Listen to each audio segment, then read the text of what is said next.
Hello and welcome to the Warp Shelf. I'm Frank Duran. I'm Deshaun Vasquez. And today we're doing one of my favorite animes. We're going into something that touches my heart. My Hero Academia.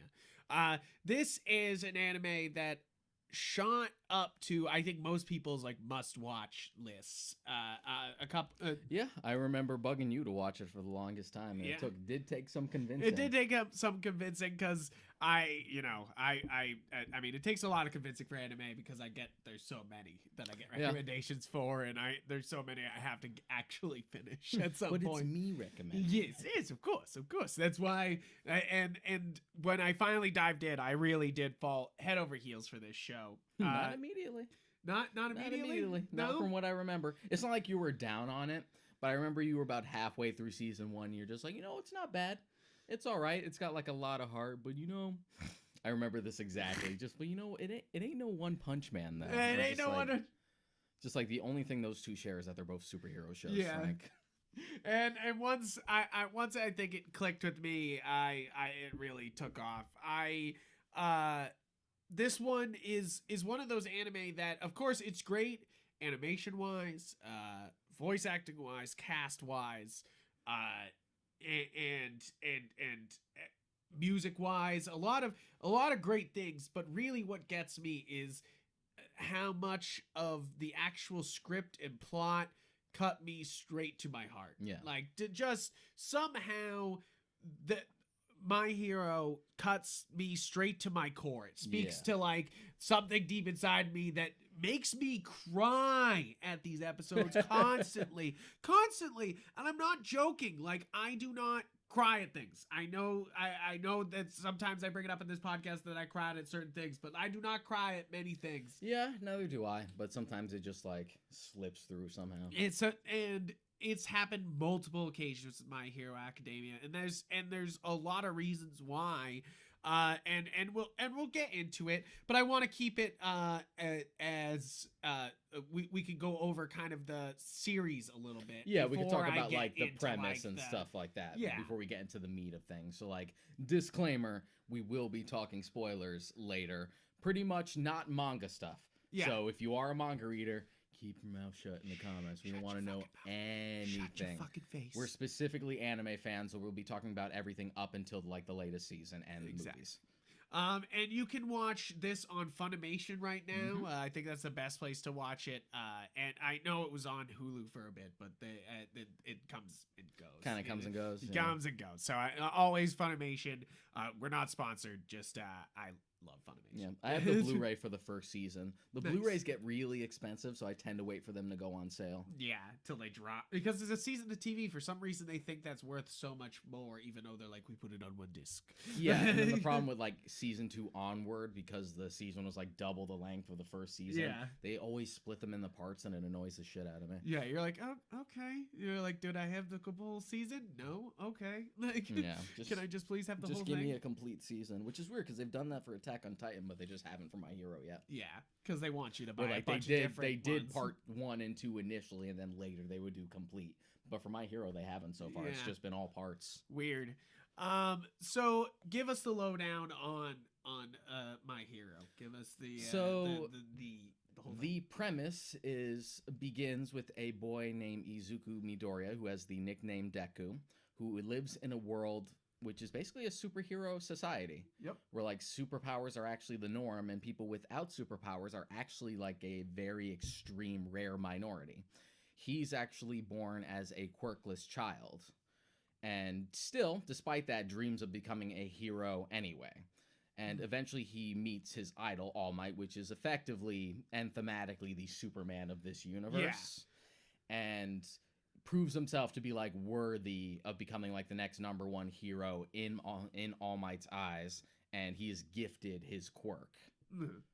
And it basically, it's a very Izuku Midoriya is basically our into the universe pretty much on everything because he's a huge geek to everything. Yeah. It's not because like he doesn't know about the universe like a lot of like easy like audience surrogate characters, POV characters. Most of the time he's telling you something because he's hyped about it. He's a fanboy. He keeps a journal. He like scribbles things down. He like knows about stats, what type of level hero they are. Yeah. So that appeals to you as a fan because you're just like, he's just like me with superheroes, like, it makes sense. And he's such a good boy. So once that initial premise comes and he gets the quirk, it's all about him trying to like master it for himself, as well as like enrolling in UA Academy, which is the most prestigious like superhero school in Japan. And that's pretty much the premise. So, and it's not wholly unique, but this is the first time you've ever seen a premise like this actually done well. Because everyone always makes the Sky High joke. Yeah. And the thing about Sky High was always that like, cool idea. Shit movie. Man, if we could just take this idea and do it well, it'd be nice. And we have New Mutants to also be like, no, that didn't work. That's know, sort like of a different thing. So, but it's they're trying to do that. Like, young superhero could be a whole new thing, and they're like, nope. They just say no. And that comparison will come up a lot when we talk about this is X-Men, because My Hero feels like X-Men in that there's just so many different powered people everywhere. Because, like he said before, superhero society. That means everybody and everything around has powers. Yeah, and it does a good thing with not overbearing you with exposition as to how that works. Yeah. It's pretty much just breezes the idea just for you to just go for it. Just like, this is a world where most people have superpowers and society has built itself around that, and that's it. Yeah, that's it. Who cares? Like, moving forward. And it's really interesting because, of course, even still with a all superhero society, that means that there's going to be villains, like, and right off the bat, they start throwing things right at you because they're everywhere. Like, as much as superheroes are everywhere, there's supervillains everywhere. And I love that also about this is that it could be a villain of the week story, and they never fall to that because they're just like, oh no, there's 3 new guys this week. You still more or less get like a new villain or main antagonist every season. Yeah. But an interesting through line throughout the seasons is that you essentially get 2 journeys. You get Deku's journey to become the #1 hero, which is how the show is meant to be bookended. Like, it opens with that narration, like, this is the story of how I became the greatest hero. So that's your hook. But then what parallels him is Shigaraki. Yeah. And his journey of becoming like the #1 villain and following in the footsteps of All for One. Yeah, which is, it's interesting that even the villains, like the main antagonist, has such a good layer, it's all about just them growing on 2 different paths. I think one of the things that will jump out to any viewer while watching this is how well balanced and how fun everything is and how different it is. This is, like, I say X-Men, but X-Men doesn't have the balls to do half of the heroes that these guys do, like, the thing about this is that it sort of has that like Japanese sense of humor, very specific. So it'll just do weird powers, and who cares if it doesn't make sense? Like, you have stuff like Sero where his powers literally tape arms. Yeah, you're like, and you're just like, how does that biologically make any sense? Just like, don't worry about it. It's kind of funny though, right? It's fun. Just go with it. And that's how the show just kind of treats all its powers, is just kind of go with it. And if you just kind of go, okay, and you kind of have to. It's a great ride, like, it's just like, okay, all right, like, we're just gonna, that person has that power, all right, like, that guy looks like Godzilla, all right, like, this all makes sense now. Yeah. Like, so do you want to go like plot to plot for every season now? Yeah, I also think that it's important. So the thing that speaks to me that goes through this entire show is, and it's an important thing to the first couple episodes, and then I think it carries on, is how much Deku wants to be a hero, and what it means to be a hero, and what it means to just jump at the chance of helping, like it's instinctual, like that it's that you don't hold back, even if it's you're obviously going to get beaten, you know, like, or that you're overwhelmed or something like that. It's running forward to help when everyone else is running back. Yeah. And something about that being like one of the major through lines of Deku's story speaks to me in such a way. I don't know what it is. It's something that like I will never stand for a bully like that, you know, like like Deku doesn't, you know, like I don't like I will never stand for bullshit if I'm seeing it in front of me, you know, like if people are saying something mean to somebody on a subway, I'll be the first to fucking start yelling and you know, like being,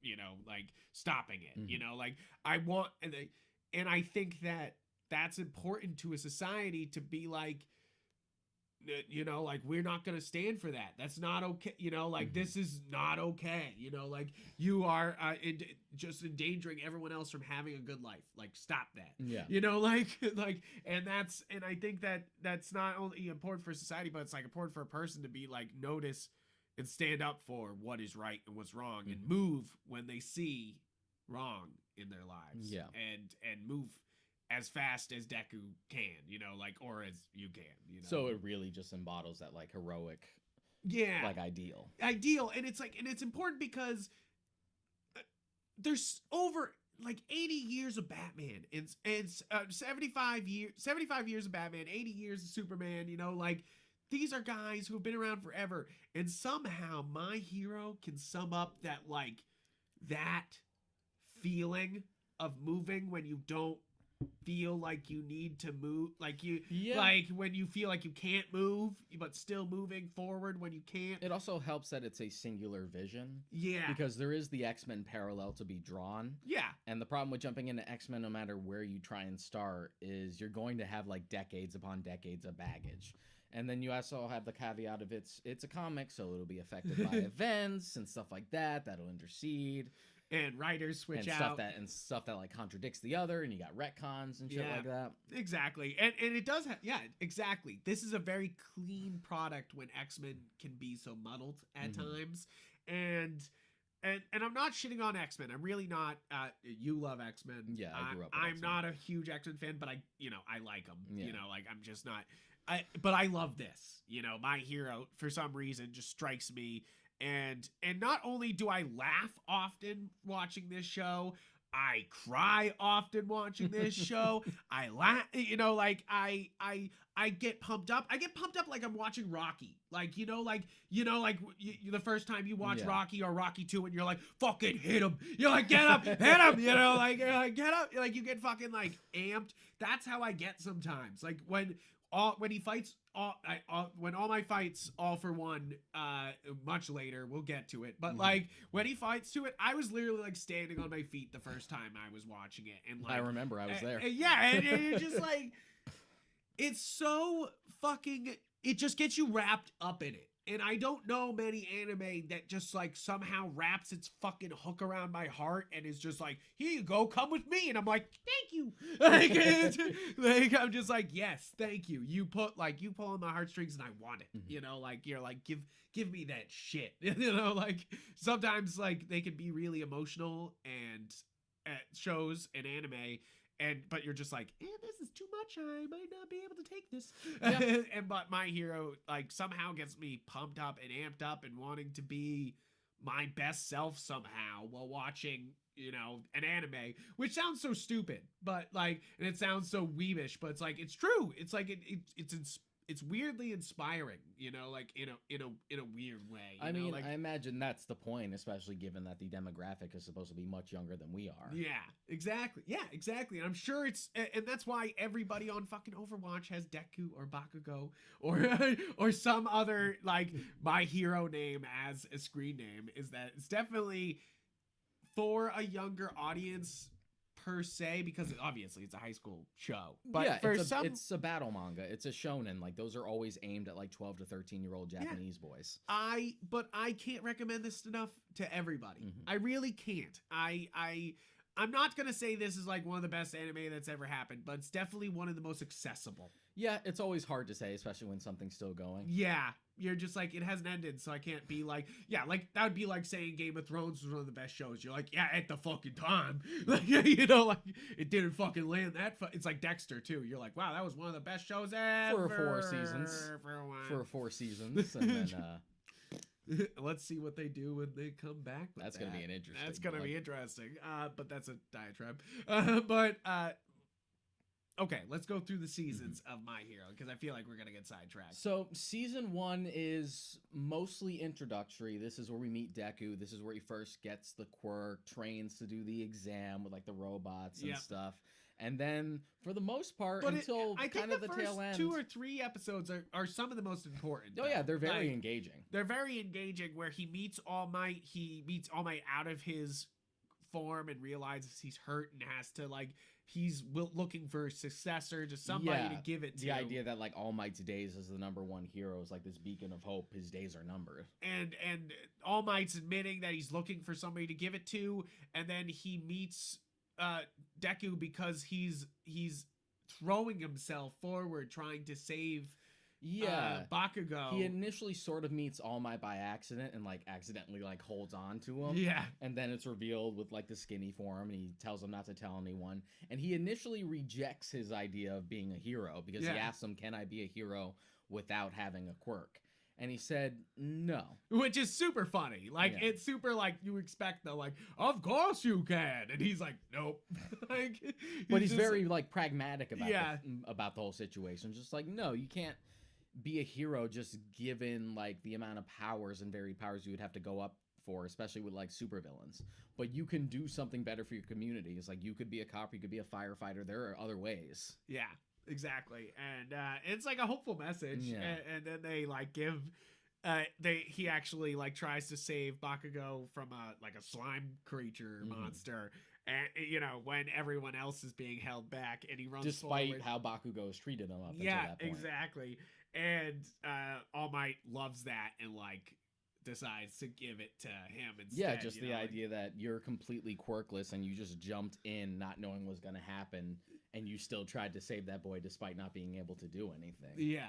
You're just like, that's the most important part, you know, like is that they jump for it, you know, like that he jumps for it and without, you know, like, and that's something they bring up in Batman a lot. I feel like they talk about Batman's always leaping before it's you know, like if he has to, you know, like it's like, sure, there's a lot of careful planning, but when Batman has to, he has to leap, you know, like, and I think that's another effective thing about My Hero is if you, I know we were saying earlier, this is a teenage show, but the reason why as a comic book fan, as a long-term superhero fan, you will love this show is it sort of touches on all your favorite superheroes because it loves all your favorite superheroes. The show has so much love for superheroes. The influence can be shown everywhere. And one of the advantages of the show is because its style is so varied. Yeah. And yet everything feels consistent and everything feels like it matches, even when they do ridiculous stuff. Yeah. Like the biggest example I tend to think of is Stain. Yes. From season 2. Who looks like he came straight out of a Todd McFarlane book. He really does. And somehow still fits in standing next to the other characters. Standing next to everyone else. Like, everyone can have all these weird, quirky designs that are so varied and so out there, and yet nothing feels jarring. No. And that's what's so fantastic about this is that, it just feels so full of love for superheroes and also consistency. You know, like, it doesn't... Even though it loves to have fun, it doesn't hold back from being like, no, this is still fits, you know, like, even though it is wild and off to the right sometimes, you know, you're like, okay, like, you're like, all right, go for it. It never feels like it doesn't fit. So with season 1, after the introduction, you get the exam with the robots, like I had said. And then for the most part after that, it's mostly like training stuff. Yeah. Like getting a feel. It's mostly like Deku getting used to One for All for the first time and like learning how to use his strength and not just like blow his load with everything he does, because you would tend to like break his finger and stuff like that, and that would be a problem. And it's mostly I just love the about... baseball episode when they're throwing the baseball Yeah, up. exactly. And I love that. I love that little bit. He uses the one for all from the very tip of the finger. Just to propel it, as opposed to like breaking his arm and stuff like that, which is a valuable lesson to learn. And aside from that, it's mostly like traveling, trying different aspects until you get to the end with the USJ attack, where supervillains actually finally come into the fray as a threat. Yeah, and I think that's where the show goes from being like a little bit high schoolish to being like, oh, but there's a very serious threat that's trying to break in and hurt everybody. And it's the first time they're forced to mostly like work on their own. Because they do have like a supervising teacher there too, actually, and they're both pretty much incapacitated, so they have to like figure it out. They have to just like stick it out on their own until All Might shows up. And that's definitely one of the big things that just keeps happening in this show, is that they are constantly, Class 1A is constantly just being thrown into the fucking fire. Yeah. Like all the time they're like, wow, you're really good at being thrown into the fire. We'll throw you again in the fire. And they're like, wait, hold on. They're like, wait, hold on. I guess that's what we were going for, but Jesus Christ, you know, because they keep doing it. At first, they're like, whoa, you can't do hero work. And then they're like, yo, we bent the rules a little bit. Just a bit. And you guys have been through some shit. They've been through some shit. And then they keep that up where they're just like, now you're interning. They're like, ah. But it's also, but what I like about it is that also touches into how the rest of UA perceives them. Yeah. Because they're seen as sort of like almost like the popular kids, but also sort of the like more infamous ones. Yeah, like the traumatic they're also seen kids. of like the troublemakers. Yeah. Yeah. It's kind of like Harry is looked at in Harry Potter. I would say so. Which I think you'll get a lot of Harry Potter feels here, obviously, because it's a school show. Yeah. You know, like if you're into Harry Potter, you'll probably be into this too. You know, like in a weird way, you'll be like, oh yeah, school show. Like they're school stuck show, at school. Just superheroes. Superheroes. And I also want to say here that if you're not into superheroes, I still recommend this show. If you're not a big superhero fan, and this show's still great, it will still spark your imagination and still and still grab you, because it's so unique in its design of superheroes that you don't feel like you've ever seen any of them before, even if sometimes they're alluding to another hero with it. You know, like it's definitely it feels so fresh, and I feel like even it's one of those shows that you can just start, you know, like, and without being like, oh fuck, what do I not know, you know, like, you know, like, it's very easy to get into. Yeah, definitely. But keep going. What happens in season 2? That's more or less season 1. Season 2, we have to have, because it's a shonen, we have to have our obligatory tournament arc. Obviously. So season 2, the first half opens up with the sports festival. So I feel like you have a lot to say about tournament arcs, because I feel like you know that there's a tournament arc in fucking everything. And pretty much like every battle shonen, it's a thing, because Dragon Ball popularized it. So why is this one of the better tournament arcs? Because we've said that, and I think I'll say it right now. This is one of the better tournament arcs. This definitely is. Most anime. There's so fucking many of them. I think what works about it is that it really leans into that personal growth more so than spectacle. Yeah. And there is plenty of spectacle, but it gets straight to the point. Like, it never drags on. Like, there's none of this, like, 1 episode or 2 episodes dedicated per fight. Like, especially near the end, they're just like, sum it up. Boom. They keep, like, the skeleton. They keep the meat of what's important to it. Absolutely. It's also a way for Deku to, like, really sort of prove himself in a dire situation, but one that's controlled. Yeah, absolutely. And there's some great... there's great battle tournaments. There's the great... there's Dragon Ball Z has so many great the world tournament for the Dragon Ball ones are pretty much the best ones. All 3 of those are great. There's not really a tournament in Z aside from the other world tournament, because the others kind of get cut short or don't really fall within the rules. Like the Cell Games is not a tournament. It's not a tournament. He murders people. Yeah. And he's just like, I'm gonna fight Goku, and then I'm gonna fight Gohan, and then I'm gonna destroy them. It's not a tournament. And then with the tournament in the Buu arc, they like stop it like halfway. They're just like, we're over this. We're moving on. We're done. We ain't doing this again. And then Super has its tournament. Yeah, the Tournament of Power, which I'm not a huge fan of. And and I think there's what's another good one? Yu Yu Hakusho has The Dark Tournament, I which is really solid. I usually contend that as like the best one. That's usually the one I throw out. I as someone who watched it recently, I definitely think it might be one of the best. Yeah. I think it overshadows a lot. It's so well done, and every time you feels right. And every time you think it's gonna drag on, or you think you're not gonna like it, or you think you're like, oh, can we just move on with this? It just manages to hold your attention the entire time. Yeah, and definitely My Hero doesn't fall into that here, but it's well, it helps that My Heroes is so like the pacing is just like let's move it on. They're like, hey, come on, let's go. Like, yeah, we know this is kind of a filler what's cool about it is that it doesn't immediately go on to like the one-on-one tournament stuff. You have like sort of like sports challenges at first, because you have like the race and like the obstacle courses and stuff, which is fun, you know, like it shakes it up instead of just being like, and we're gonna beat each other up. Yeah, again, and you also have the game where I think one of the worst tournament arcs I've ever watched. Before we move on, Ruby has one of the worst tournament. Like they just like shove a tournament in, and it's so like. It's cool because they have the changing environments, but it's also kind of like, but it's okay, but what? Why? But it's also Ruby, and Ruby's just not very good. Yes, that's basically it. Yeah. You're there for the battles, and then you're like, cool, so we're in the battle arc, and then it's not as good as them going out and fighting the demons, and you're like I make them fight the demons again. Like, Ruby is a very superficial thing to me. Like, I am there to watch cute girls beat the shit out of each other with cool techniques and like ridiculous weapons. I ain't there for the plot. If you're watching Ruby for the plot, it's like watching porn for the acting. I feel like that's a little much for Ruby, but you're right about a lot of other things. Yes.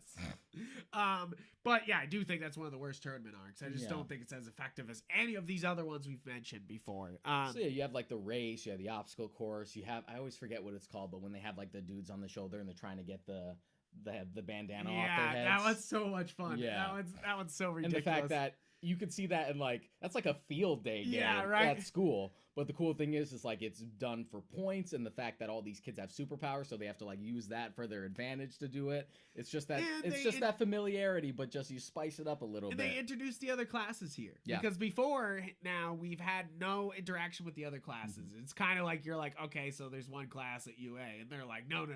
There's a lot of classes, and they introduce.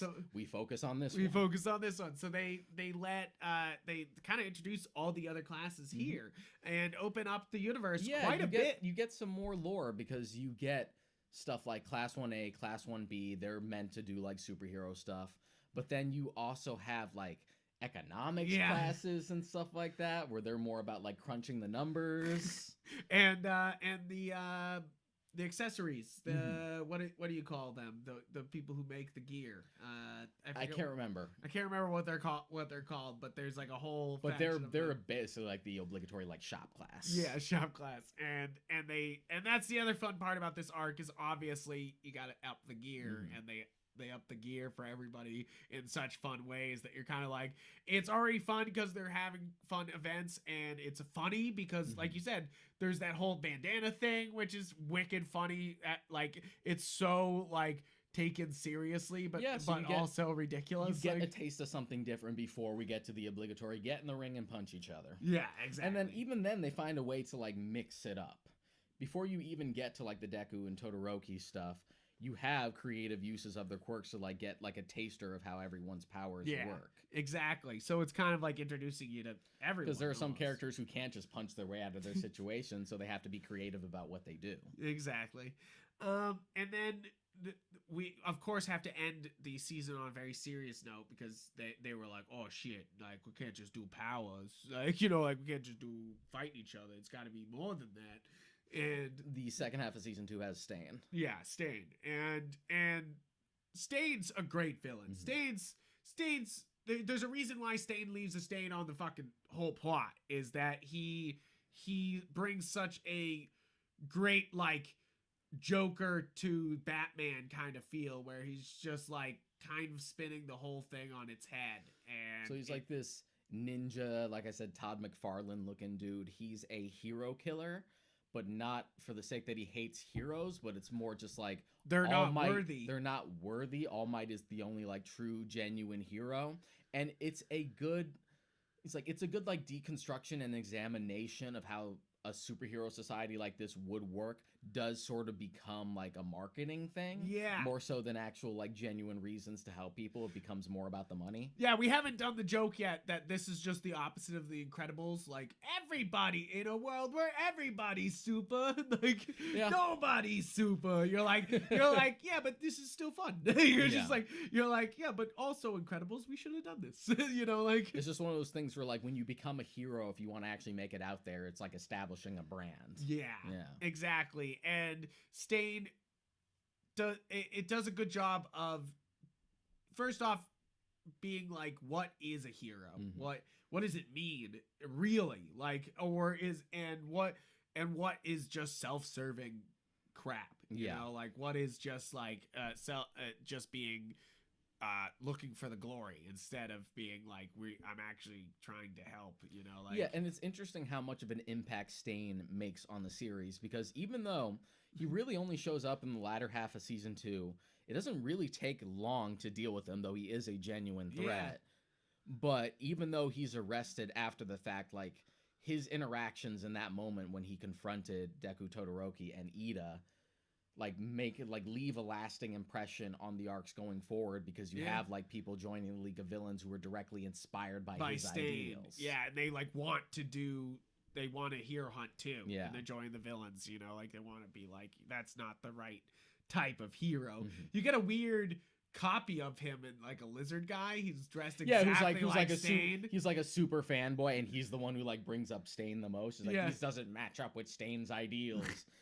Etc., which would happen. Yeah, there's always like the one person who takes it way too seriously. Like, I'm gonna dress like him and everything. Gonna do the whole thing. But even before you meet Stain, at the beginning of the second half of the season, we meet Gran Torino. Yeah, who's basically the Yoda of this show. down to the size. Even down to the size. So Gran Torino is All Might's one of All Might's like former tutors. Yes, like a teacher at UA. And he gets to teach Midoriya, and holy shit, is it first off wicked funny. Like because first off, like Yoda, he's sassy and is you almost are like he's batshit, but then when he starts to fight, he's just flipping all over the place because he's Gran Torino, so he goes fast. He's able to like move really fast between points, and it's so crazy. And he's got like this dope costume that looks like a Mega Man outfit. Yeah, to be honest, so does Ochako's outfit. Like if you take away that like glass helmet, it looks like it looks like a Mega Man costume. Yeah, right. I agree, and but I love Gran Torino. I think he's such an add to the show, and he's different enough from All Might, because All Might, especially in the beginning, because he's still working as a pro hero and he's so busy, doesn't really have the time to really like sit down with Deku and train him one-on-one like he could. But with Gran Torino, not only is he there to pick up the pieces, but he's also there to be like, your idealization of All Might is ultimately a weakness, because the idea is you want to be even better. Yeah, exactly. And he pushes him to be so. And this leads to having Gran Torino as his life, I think leads to not only like him realizing more of his powers, but also leads to a lot more danger, you know, like, because it basically activates Gran Torino, who was inactive before, you know, like he was basically out of practice, not doing anything, and then teaching Deku leads, of course, to trouble, because Deku gets into trouble every fucking 5 seconds. He's worse than Harry Potter. He's just like, he's like, yo, what's that trouble? Blah. Like, you know, like he's like, and basically that means he gets to fight a lot more, you know, like they bring him in, and it's dope. He's great. So it immediately, like, that training, even though there's only so much of it, it's one of those things where the show gives a little, but you realize it's actually a lot more than it seems. Yeah. Because if you actually think about it from just a basic standpoint, he doesn't really train them all that much. But this show is good about like taking the little things and those baby steps. Every step is important. And that's the advantage of the show, because it's essentially, I've always called it sort of like a Superman origin story, where the idea is that you have to earn every power. Like, you don't just go from 0 to 100 and you become like the invincible Superman, where the only thing that can stop him is like Zod, Darkseid, and a green rock. Yeah. You have to like get to that point, but earn it along the way, which was pretty much like the conceit behind Smallville, except with a bunch of soap opera shit thrown in. And you're just like, nah, let's not do that. I absolutely, yeah, I think that's a great analogy for it, you know, like is that it is telling kind of this work your way up mentality superhero, you know, like he's fighting from the very literally nothing, you know, Yeah. all the way to the top. And he has that sort of, and he has that optimism, but also willing to, even if it like ultimately like screws him over as far as advancement is concerned, he would rather help someone than win, which is essentially what that whole fight between Todoroki is about. Todoroki is basically a broken person. Yeah. Because of like the atrocities that he suffered by his abusive father and his mother who lost his mind. And so he begrudges his father. He refuses to use his father's quirk because he's icy hot. Icy hot. But then it's all about just like, you can be your own man. And even All Might's just like, are you trying to save this kid when we're in the middle of a competition? And just like, yeah, but that's why I picked you. And what's great is he comes in as kind of a third main character, you know, like I think it was definitely Deku and Bakugo at first who are like, we're following these two, you know, like for real, you know, like, and then they introduce I can't fucking say his name. You said it early. Ikaraki. Todoroki. Todoroki, and he I think he comes in as a third main character. Yeah. And totally like sort of steals that show, you know, like definitely like, for season 2. Yeah. Yeah. Yeah, definitely. And in a good way. Yeah. In a good way. I think he's a great add to the show and adds this other like examination of what a hero can be, you know, like it's even deeper, you know, like because like it's like, you know, Midoriya is not a hero out of trauma, you know, like but Todoroki is, and so is Bakugo sort of is too, you know, like where he's just like he's just need to be, yeah, you know, and he like, just has a fucking complex. Yeah, he just has a fucking problem. But like, that's another example of just like the show doing so much with so little. Like part of the reason, another point to like that tournament's favor is that when you look at it from a logistical standpoint, it's a guy who has super strength but doesn't know how to use it, so he breaks a limb every time he tries, and then this like fucking deity who has like complete control of fire and ice and just like one-shots everyone up until this point, and Deku's just like, yeah, but I got broken fingers. Yeah, he's like, hey. And the fact that he has to like manage with just that limitation alone, and yet it's still compelling, and yet they still find creative ways to actually make that engaging is incredible. It's incredible. I do, and I also love that at the beginning, him breaking his body. It's so fucking epic. It's so simple, you know, like it's so just like, oh man, this is so fucking powerful. It just rips his whole body apart, you know, like, and you're like, oh shit, like, you know, like, you're just like, oh man, that's crazy. And then they just keep amping it up from there, you know? It's gotten to the point now, at least where the series is, where he's getting better about it. So he only starts breaking shit when he has no other choice, but he's getting better about managing his power. Yeah. Without having to just like blow his able to use it as thing. Percentages. Yeah. And that's something that Gran Torino kind of teaches them. No, who teaches? Is that Gran Torino? That was pretty much Gran Torino. Yeah, pretty much. Yeah, he realizes it during Gran Torino. Because he had told them to like charge up one for all and then try to catch me throughout the room, but just don't run out of fuel. Yeah, exactly. And so he learns the percentage thing, and that's definitely something that moves forward, you know, like, because he uses it at 5%, and then at the end of season 4 it's 20% most of the time, and you know, during the movie, because it's one of those things where he says once he goes past 20%, that's sort of the point where it's hard to control, and he starts breaking shit. But then they're like, but it's a movie, so 100%. Well, even beyond that, you get to like season 4 and he's able to use 100% because he sort of has like a get out of jail free card. Yeah, we'll get to that. Well, that's pretty much season 2. Season 2 was like if you like season 1, but it didn't necessarily be like, okay, I liked it, but this isn't necessarily like my show. Yeah. Season 2 is that turn where you're just like, this is my fucking show now. Yeah. This is my shit. Yeah, it's true. It's true. I think this is where it grabs you and doesn't let go. Yeah. I literally will forgive everything it does after season 2. You know, I don't give a, like, I'm not, that's the problem. I like this show that much that, like, I don't know how objective I am most of the time, you know, like, I'm just like, I don't even know, like, because the OVAs came out and I was like, very good, thumbs up, you know, like, even though I was just kind of like, yeah, it exists. and that's how you should feel, because nothing really fucking happens in them, but you're still like, thumbs up, good stuff, like very nice, you know, like. And that's the thing. This show, especially for a shonen, thankfully, because it goes by that seasonal format, which I wish every show did. Yeah. It is able to eliminate a lot of like non-canon, non-manga like filler.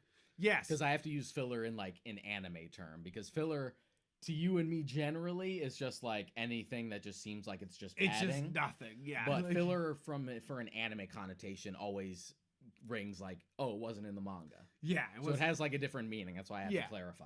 Yeah, and that's definitely what's great about this show, is that it's definitely it sticks to its guns the whole time. You know, it doesn't feel like it pulls off its stuff too often, you know, like, because you definitely feel with an anime when it's like, okay, we're going for filler, you know, like, we're gonna stay here for an episode and then we're gonna go back and we're back in, you know, like, we caught up to the manga, we gotta pad this for a bit. Definitely My Hero's just like, and we're going, you know, like, and we're running with it. So season 3, this begins with them at the camp. Yep. Because they're there to like hone their quirks to specific techniques, as opposed to just doing the one shot. Like the idea with Deku is that he just kind of breaks his arm or his limbs every time. The idea with Bakugo is all he does is do explosions. So they try to come up with like different ways to like overexert yourself and like try to make your weaknesses, like try to iron out more of your weaknesses and get more creative. Yeah. So example with Bakugo, he has the explosions. Just like, what if you fired it with a closed hand so you get more of like a precise shot? Just like, what if you did that?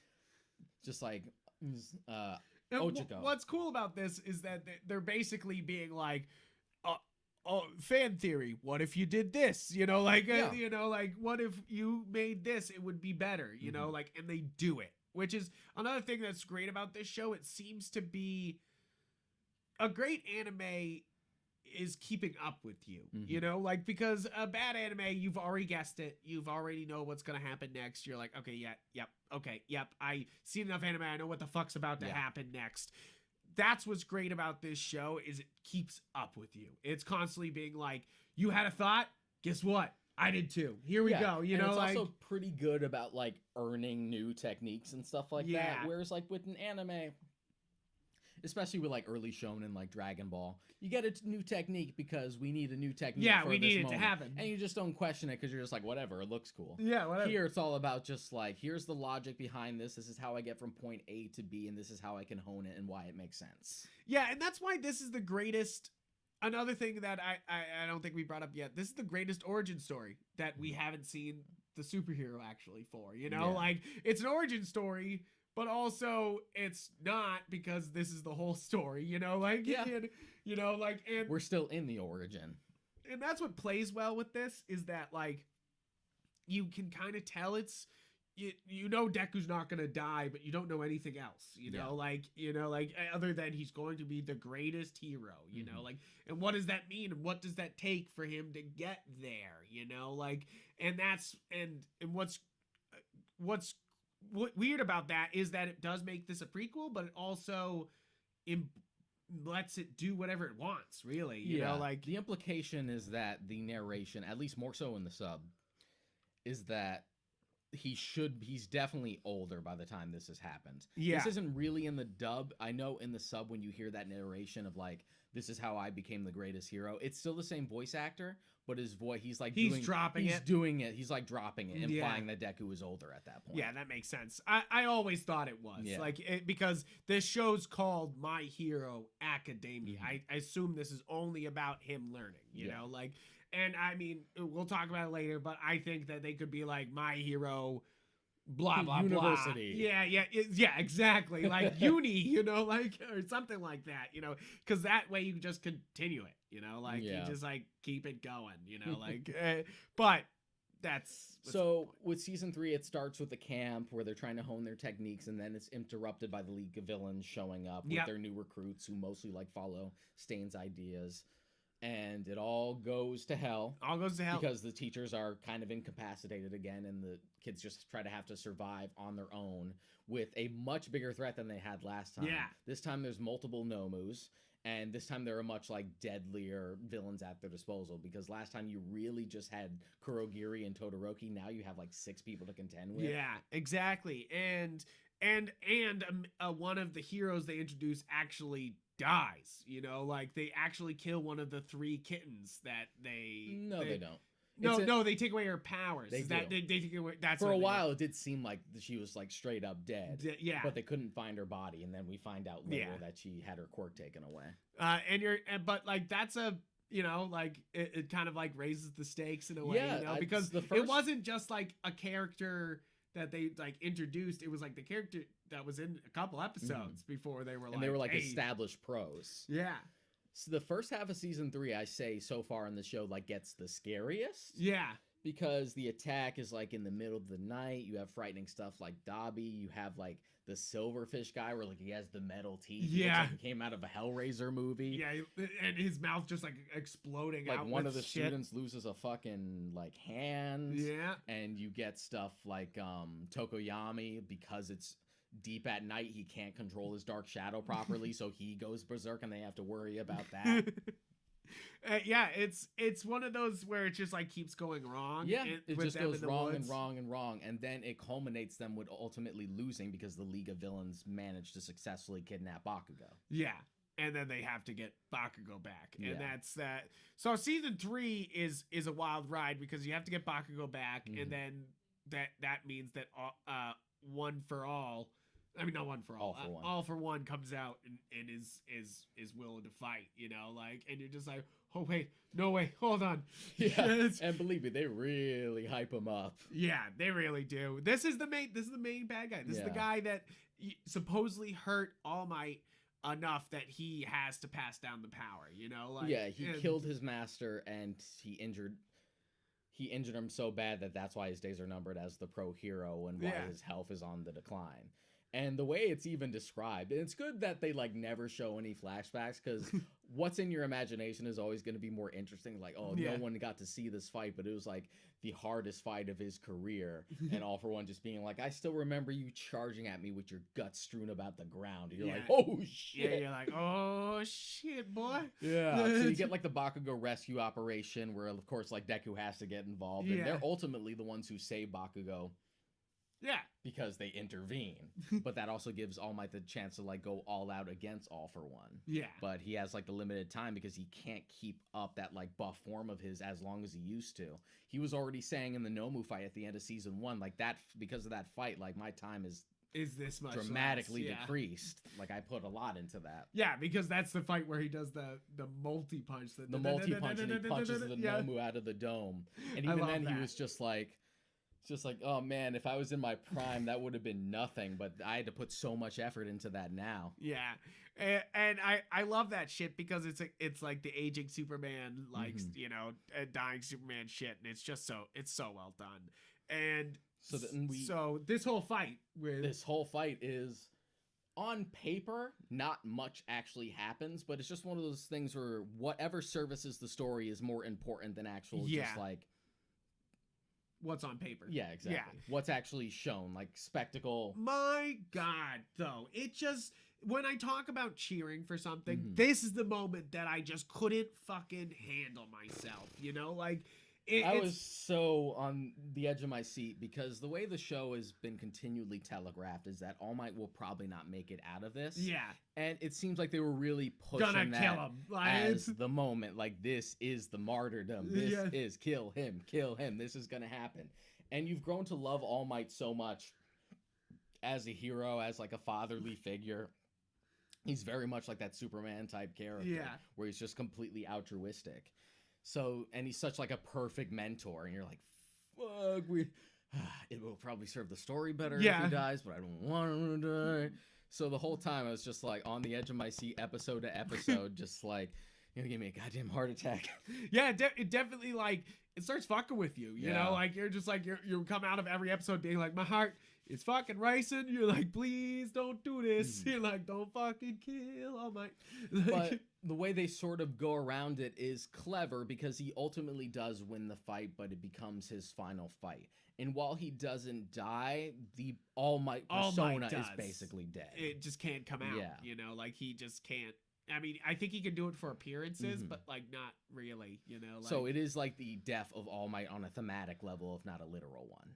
yeah, exactly. So it's like he's still around and able to teach him, but not actually help him physically, you Yeah. know, like, which is interesting, you know. It's like it's kind of a Batman Beyond sort of situation all very of a much so. sudden, you know, Yeah. like that's definitely a vibe you get from this show. Is Mhm. definitely like it's Batman Beyond, like, you know, like they're like, hey, you know, it's Batman Beyond. So with that, like, and it's such an emotional confrontation. Yeah. And that's what works about it. Even if you can say like they just kind of stand in one place, and then it ends with a big punch, Big smash with a big punch. California, United States of. United States of Yeah, but it's smash. all about like the emotions, the fact that like this is his last stand, and it's like, and now his secret's out that he has like this weaker form, and he tried Yeah. to keep that hidden. So the confidence that people have in them is starting to dwindle, and the fact that he might not actually make it out of this fight, and what happens if he fails in front of Yeah. everyone, and also like perverse stuff. Like we find out that Shigaraki is actually the grandson of his old master Yeah. who gave him one for all. Yeah. And you're just like, son of a bitch. You're like, okay. You're like, son of a bitch. And you see him when they show the line. Somebody that looks like Igaraki. Like it's so Shigaraki like looks like him, you know? Like and you're like when I started watching the show, I was like, what? You know, like, but now Yeah. you understand after that fight. And you're like, it's like, oh, that's fucking sad and really perverse. And as far as like the dub is concerned, it's also one of Chris Sabat's best performances. Absolutely. When he's just like Absolutely. breaking down. Oh man, it's so heartbreaking. It's Yeah. so like heart It's wrenching. one of those things where like Sabat has always had range, but he doesn't really have the opportunity to play characters that have to be emotional. Yeah, most of the because- time it's just Vegeta. Yeah, you're not gonna like, get much. Fuck you, you're I'm not- Vegeta. Yeah, Like, you're not gonna get much emotion out of either Vegeta or Piccolo. You get Yeah. like a little bit with Kuwabara, especially like near the end of the tournament. Yeah. But aside from that, like he has the ability to do so much with All Might to the point where he says like this is his favorite role he's ever done. It's totally it's amazing. He adds so much emotional range to it, and it is him doing his best yells. Yeah. You know, like if you're a yell enthusiast after watching Dragon Ball, you will fucking love this. You'll be like, that's some good yelling. they used to That's like. some damn good yelling. I think he made jokes about that when I went to go see like the panel with him and Justin Briner at Boston Comic-Con, where Briner was just like, I just had to get used to all the screaming sometimes. And Sab was just like, yeah, I didn't have that problem. I didn't have that problem. I had training. What do you mean yelling for 14 episodes in Dragon Ball? Yelling Ah! for like 20, almost 30 years now. And trying to make it sound you're going higher every Yeah, fucking exactly. time. You're just like, oh, okay. So with season 3 wrapping up, you have that emotional thing where it's just like, yeah, that's it for All Might. Like you're the one with the quirk now. But You're 4 one up to the part. not only deals with that consequence, but season 4 also deals with the consequence of what happens when you don't have the hero. If you don't but we're have, still on season 3 because that's that's end. still season 3. Okay, Yeah. but like, what do you do when there's no number 1? You know, because obviously Endeavor moves up to number 1, but like, what do you do? You know, like what happens when the person who was way above everybody else is gone? It's kind of like Phelps leaving. You know, like leaving the sport of swimming. You're just like, yeah, he was leagues and bounds above everybody else, and him leaving lowers the entire competition bar. Yeah, you know, or like, it's like when Superman died. yeah, exactly. When he was dead for a little bit. Yeah. It's just one of those things where like it creates a vacuum, and they immediately take advantage of it. Where it's just like crime was so down when All Might was in his prime, and now that he's gone, like now villains are just like, well, they're embroiled. Yeah. Well, he's out of the way. Yeah, exactly. They could just they're like, well, I got superpowers. So the I'm second half of season 3 is actually the provisional licensing exam. Yes. Which is probably my least favorite of the arcs so far, especially coming right after how good I thought the first half of season 3 was. This arc feels more just like, let's calm things down let's calm a things bit. down. Remember, we're still at school. Yeah. That's what I feel like this arc is being them being like, remember, this is still a school show, Mhm. you know, like this is still like let's bring it So back. it's still one of those things where like it's cool, it's gimmicky, but it doesn't have like the same punch as like the sports festival Yeah, did. It didn't no. necessarily need to be another tournament arc, but we could have found a way to like vary it up a bit. Yeah. It got a little repetitive, but I think it was some good insight into Todoroki as to how much he's grown. Yeah, absolutely. Because he has that like other character who met him when he was a much colder person and he grew up hating him and his father. Yeah. And he's just like, I'm not that person anymore. Yeah. I like that shit. I like Yeah. that shit. And that's personal growth. That's basically like the heart of it. And then the very end of season 3 is you have like more like one-off stuff because we're starting to plant the seeds for season 4. So you have the introduction of like the big 3 and you meet like Mirio Togeda, and you also get that one-off episode that's twice his origin story. Yeah. That was fucked. You're like, oh, okay. So the idea that the reason one of his rules is that he will never make copies of himself is because he made a bunch of copies of himself, and then he went insane because he couldn't figure out who was the real one, and then they started like killing each other. It's interesting. There's actually there's a Multiple Man story. Multiple Man is an X-Men character. Yeah. There's a story from X-Men that's almost like that. Yeah. Where Multiple Men made copies of himself, and then ones that he never got rid of just went and just moved on And just did had things. their own lives. And like one even like started a family and everything. And then when Multiple Man was killed, like the original, like that copy died too. And you're like, oh shit. Yeah, you're like, no way. Yeah, it's some crazy stuff. That's wild. So the very end of it is mostly just like, stay tuned for season 4. Yeah, because like, it kind of just introduces Mirio, just like power, and see you next year.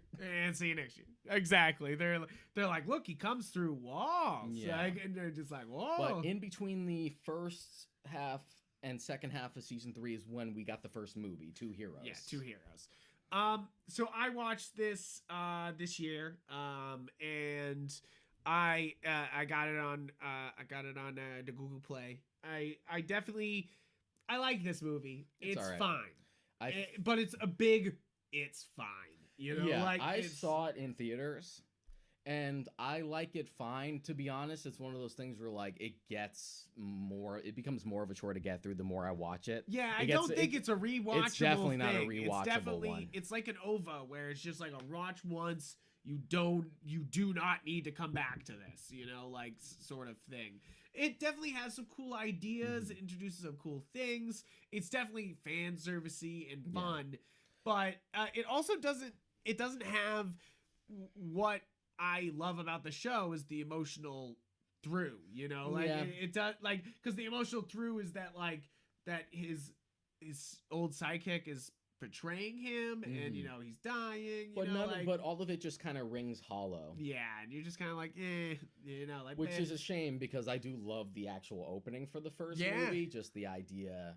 I love seeing like a young All Might in his prime with the cape, and he has like this sidekick who's like driving like an All Might mobile. Like that's cool shit. I wish most of the movie was that. Exactly. But even as it stands, you get like the Island stuff. It just sort of takes way too long to get to the point. It just feels like a feature-length filler episode. Yeah, and it also feels like a bad video game plot. You know, like that. It feels like they like sort of threw something together, you know, to like make it work for a plot. You know, like, and it doesn't really fly. It's almost like they were just told you need to make a fucking movie, not we have an idea for a movie. You know? The only worthwhile thing about it is the climax, just because you get like the double Detroit smash. Yeah, which is a cool thing for the movie to do because at that point All Might is retired in the show, so you know you're not going to get. You're never gonna get that again.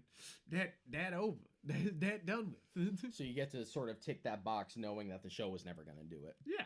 And the second movie does something similar. Without getting into the second movie just yet, though, one of my problems with both of these movies is that they're made at the same time they're also producing the actual seasons, and you can tell in the first half of season 4 and the second half of season 3, that's when they sort of make the movie at the same time. Yeah. And it shows because this series tends to be very well animated. Like it's Bones. They've always been great. Like they're behind both Full Metal Alchemist shows. That should tell you enough. Yeah.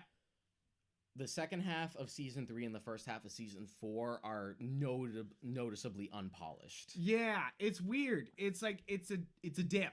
Yeah. It's definitely not. It's because they're. It's not super Dragon Ball Super like, oh fuck, you know, like, but it's is, definitely like, but it is noticeable because they throw their A team at the movies, including like their main director. Yeah. So they're busy with that, and then we sort of get the B team for the show, and it shows. It wasn't too much of a problem with the provisional licensing exam because that's not really high stakes. Yeah. It became a real problem for me with the first half of season 4 because that's supposed to be an important arc.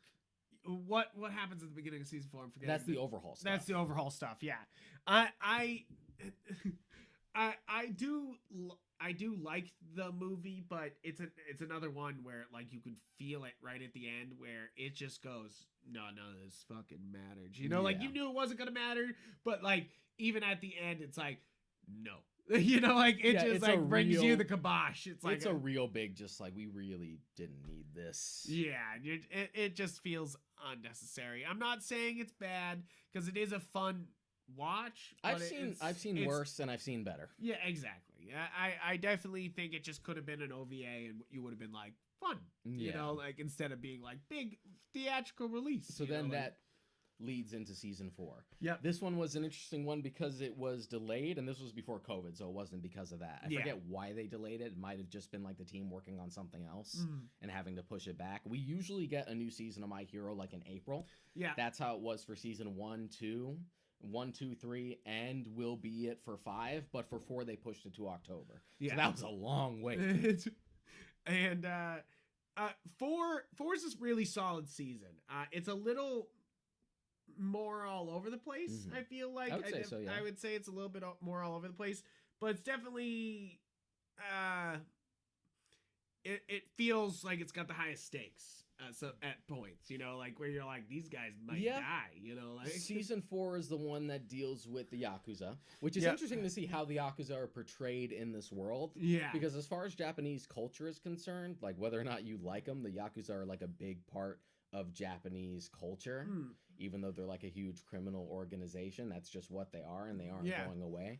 So the idea of a society where the Yakuza is so like at the bottom of the barrel because superhero society has like shifted the pendulum so much that they're trying to like reclaim their former glory is an interesting perspective, especially with someone at the head of that. Yeah, exactly.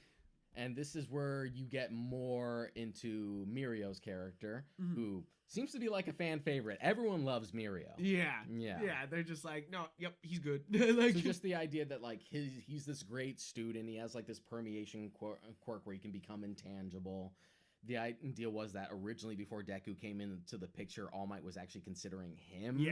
To like receive the quirk. That though. And the idea that his master is All Might's like former sidekick. Yeah, I love that though. That like that Deku was chosen because he fit the role so well, not because he might have been the best choice. You know, like even you know like or been the most logical choice. You know, like it's like because. I do love that. I love him. I love how positive he is all the time and how he's always just like ready to be like, yes, let's go. And that's another great example of just like a very, very, very stylized character that you wouldn't think would work, but does. Yeah. He has like old timey like balloon arm cartoon eyes.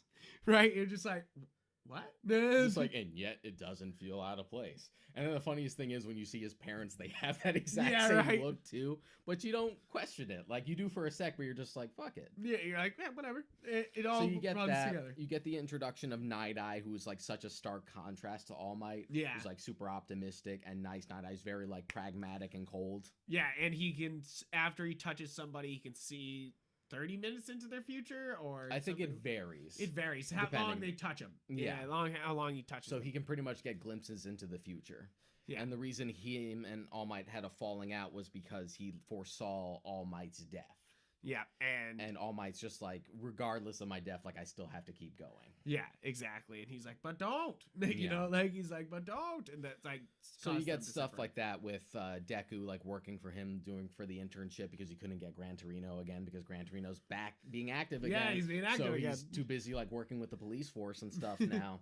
So he has to mix it up, which is good because it's good to like get different perspectives. Yeah. You should have different like mentors exactly throughout the journey. And that's when he starts to like go out on patrol with Mirio, and then we get introduced to like we run into Overhaul and we meet Eri, like the little girl. Who was the granddaughter of like the head of the Yakuza, and then Overhaul killed him to become the leader, and now he's been torturing Eri and taking her blood because she has a specific quirk that can more or less like reverse aging and effects. Yeah, and basically like amplify what she wants, you know, like, so it's able to make All for One somehow even more powerful, you know, like. So his idea is like they pretty much use that drug. They pretty much use her blood and her DNA to make a new drug that can disable quirks. Yeah. Which I knew they were going to pull some X-Men shit like that at some point. Just like there's got to be, we have to cure the mutants. Yeah, there has to be that controversy where we have like a gun that can get rid of your quirk, stuff like that. It's got to happen. It's got to happen. Yeah. It's gotta happen. So just the idea of like this poor little girl going through hell the entire time. I actually really like the character of Eri and her addition. I know a lot of people do not because they feel like it's weird. You know, like they're like, why do we need a little sister character? But I do like this because it's somebody that Deku is not his personal circle that he feels like he needs to take care of. Yeah. And then you have the added fun of that she somehow amplifies All for One and just like it makes him fucking invincible, you know? Yeah, like, it's one of those things where because she can reverse aging, it's one of those things where like he can put out at 100% because that'll block her for a bit. Yeah. But then that also has the added benefit of like a symbiotic relationship. It's just like I can just keep putting out because you're gonna absorb it, but I can put it out faster than you can absorb it, so I can just go all out for now. And it's dope. They definitely add a weird villain in here at the end, the teacup guy. That's the second half. That's the second half. I'm still on the first half. Okay, I'm just saying that's definitely a weird you're like I thought it was a breath of fresh air though. We'll talk about Gentle in a bit. Yeah. With this, how did you feel about like the way this arc actually culminated? Because I do agree with you that it's kind of all over the place. Yeah. And like the battle, where it's just like it's a multi-layered building. It's supposed to be all over the place. It's a multi-layered building. Sometimes they're outside the building. Sometimes they had to break into it. You know, like it's. But it does feel like a genuine like operation. Yeah, which it does. Cool. It does. It definitely feels like they're in something. And we get cool stuff. Like before this, we establish like Hiroshima getting like his unbreakable form, which is dope. That's another thing that looks like it's ripped out straight out of like a Todd McFarlane book. Yeah, right. It's just so sharp and edgy. And you also get like the introduction of Fat Gum. Yeah, I love Fat Gum. Yeah. I love Fat Gum. Fucking course he's voiced by Kyle A. Bear. I knew as soon as he existed, I'm like that. He's gonna be voiced by Kyle A. Bear. And I love his powers, and I love that all these guys have their own big superhero to run around with, you know, like, and it just adds to the fun of it all. And I like that these shows not afraid to be like, we've already spent enough time with this character, let's push someone else forward. Yeah, because we did we did the Bakugo stuff, we did the Todoroki stuff. Just like, you know what, let's put Kirishima at the forefront. Yeah, we also already did Ida with the end of season 2 because of his brother being attacked by Stain and stuff like that. Let's put someone else in the spotlight. Exactly. The show is very good about keeping its cast extremely balanced, without it feeling like I often complain about X-Men, a jumble. Yeah. You know, like where it's just like, look at all these cool characters we got. Aren't they all cool? It's like it feels like they all get their time. Another thing I want to jump back to because we didn't like bring it up for season 3 because I forgot that it was like one of the tail ends for season 3 is the second Deku and Bakugo fight. Yeah, where they actually like kind of go at it. They duke out at it in the middle of the night, and it really culminates in. It's a big step forward for Bakugo's character. Yeah, because he admits like his guilt, like he blames himself for All Might losing his power. Just like, if I wasn't so weak, if I didn't get captured, none of this would have happened. All Might still would have been the #1 hero. Like I effectively like killed All Might because I wasn't strong enough. Yeah. And that's a whole other can of worms to even talk about the character of Bakugo, because I know a lot of people don't like Bakugo because of his introduction, because they can't get over the first few episodes. Where he's just a dick to people? Yeah, where it's just like, it's that superficial thing where they're still stuck on, he told Deku to kill himself, fuck him. Oh, but, I mean... It's like... He's an asshole. He's an asshole. And he's a kid. Yeah, exactly. And it's clear. I felt that it was clear from the start that Horikoshi was playing the long game with him. Yeah, exactly. As far as a character arc is concerned, because it was obvious that he was starting to like grow more as a person as he went along. He's still Bakugo, so he's still an intense little shithead. Yeah. But just becoming a better person and actually slowly becoming a genuine friend to Deku as well. Like, Bakugo is slowly becoming my favorite character. Yeah, exactly. He slowly... even when he was, like, full-on prick, he always entertained me just because he's so angry and intense all the time, and it cracks me the hell up. That he's just, like, furious just constantly. Forever temperamental. So then to also give that the layers to him to become a better person and not, like, treat Deku like shit anymore. Like, still give shit to everyone like he does, but to be genuine and be like... I'm still going to beat you, but, you know, we can actually work together and actually help each other out. Exactly. Within reason. Within reason. And I feel like it's going to be one of those things where once it's done and once it's all said and done, it has, like, the makings to be one of the better redemption arcs in anime. Yeah, exactly. It makes more sense than Vegeta's, you know, and it makes more sense than most people, because most of them is just like, they beat me, now I am friends, you know, like, a lot of it has actual character motivation. A theory with Bakugo, and maybe this is just like, this is how I would do it. And if this has happened in the manga, don't say a goddamn thing. Don't fucking say anything. I'll just say I called it if it happens. I feel like the perfect way to end Bakugo's character arc is to actually have him die. Yeah. I think it should end with him sacrificing himself for Deku. Maybe, yeah. Because Bakugo at the beginning of the series would never even do something remotely related to help Deku like but that. But for something like Bakugo, who's mostly been established as like this wholly selfish character, to give his life for someone else seems like the perfect way to like cap it off. I don't know if they'll do that. That's my theory. Yeah, exactly. Or Deku's gonna kill himself and become the greatest hero that ever was. You know, like you know, type of thing. You know, like. But you know, that's just a theory. Warped theory. A clickbait theory. Yeah, clickbait theory. But so moving on from Deku vs. Bakugo back to season 4. What did you think of the actual like Deku versus Overhaul fight? Deku versus Overhaul fight.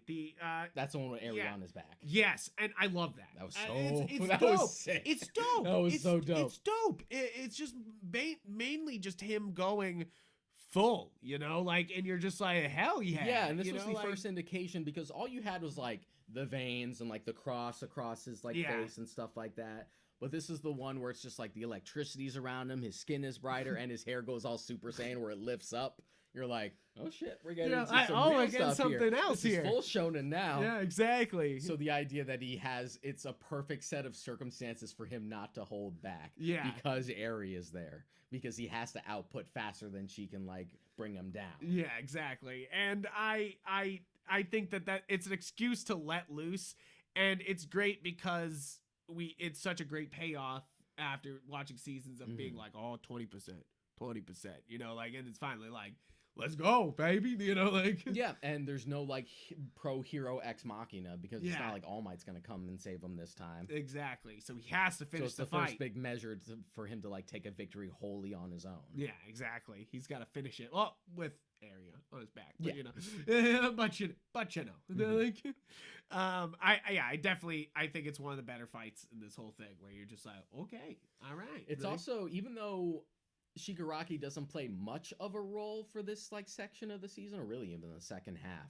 The idea that he sort of teams up with Overhaul and then sends Toga and Twice to like work with him, and just sort of watch everything fall into play and ultimately fall apart. And then once it's done, he's just like, that was a good observation. Now stay the hell out of my way. Yeah. And the way it's done is super fucked up. The way that it's just like, I forget what his name is. The one who like turns people in the balls. He's like the magician type. Yeah. I forget what his name is. I forget what his name is. The idea is just like, you took my arm, so I'm gonna just take this one. And then it's like, now you're quirkless. Oh, and by the way, and then And then Shigaraki begins to decay his arms, just like, oh, that looks pretty bad. We're gonna have to amputate this arm. Yeah, you're and just then like, he just leaves him "Ew." there. He just leaves him there as an amputee with no quirk, and he's just like, say goodbye to your dreams. Yeah, and you're just like, oh, That's like shit. one of the first big like steps to Shigaraki being like, I have to come into my own. I am the main villain now, because he was such an unstable like little shithead in season 1 that like there's no way That this you're kid like, could be this a isn't threat. the main guy. But now he's starting to become more and more cunning. Yeah, exactly. And a little bit more vicious. Yeah. You know, a little bit more just like, nope, I'm going to end this. You know, like, this is going to stop. You know, like, this is not. And it's mainly because he does, what's his name, does blow up 2 of his guys. Like, just by touching them, it makes them explode. And, and he's like, yeah, you don't just get to kill 2 of my guys. You know, like, no, that's not So, okay. fuck you. So then, now with the second, we'll talk about the movie last, just because chronologically it's last, even though it came out like in the middle. The second half of season 4 is the school festival. The school festival, which is fun. Yeah, it's fun. This for me felt like a better way to do like a breather, to take a breather than the provisional license exam was. Yeah, exactly. You kind of know it's filler, you know, not like a waste. Fillery, it's one of those things where like not a waste, but nothing serious. I know plenty of people complain about this arc because it's just one of those things where like, no, it must be important plot or I constantly hate it. But as someone who likes like slice of life stuff, I don't mind taking a breather to have just like some genuine wholesome content for a bit. Just like the last season, we were dealing with like child abuse and mutilation and people getting their arms cut off. We could chill for a sec. We could play a song together as a class, please. Yeah, and plus it also, from a lore perspective, it makes sense because that stigma towards Class 1A has continued to prevail, where like they're the troublemakers. Yeah. You guys make UA as a school look bad. Yeah, you guys make it look like we look out for trouble and cause shit, you know, like, and you're just like, no, wait. It's like, okay, so let's do something to increase morale. Yeah, and they kind of put on this whole festival like school festivals are very, I feel like it's a lot bigger in Japan than they are in America. Yeah, they're a huge thing in Japan. I had a school festival in my schools, but it was when we were younger, you know, like, and it wasn't really much I never else. had it in like any schools. No, we had but I know it's a big thing in Japan because it's like in every fucking slice of life anime ever right, that takes place in high school. It's like school festival. So it's a huge thing. So they try to put on this big show and they try to utilize their quirks to make it like this big like set piece. But then meanwhile, there's like a potential like saboteur in Gentle, who's this interesting, very modern take on a villain where he's like a vlogger and he records his crimes, which isn't a new thing. We've seen villains like that before. There's that one Spider-Man villain I forget the name of. Oh yeah.